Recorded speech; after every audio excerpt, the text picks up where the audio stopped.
உயிர்கள் பிறப்பது பாசத்துக்காக, உலகம் துடிப்பது பாசத்துக்காக, உறவு உள்ளவரை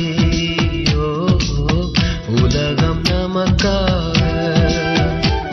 இது பல கோடி உயிர் தோன்றி மடிகின்ற பூமி, பாசத்தின் வேர் மட்டும் மடியாத சாமி, அதனால் தான் சலிக்காமல் சுழலுது பூமி.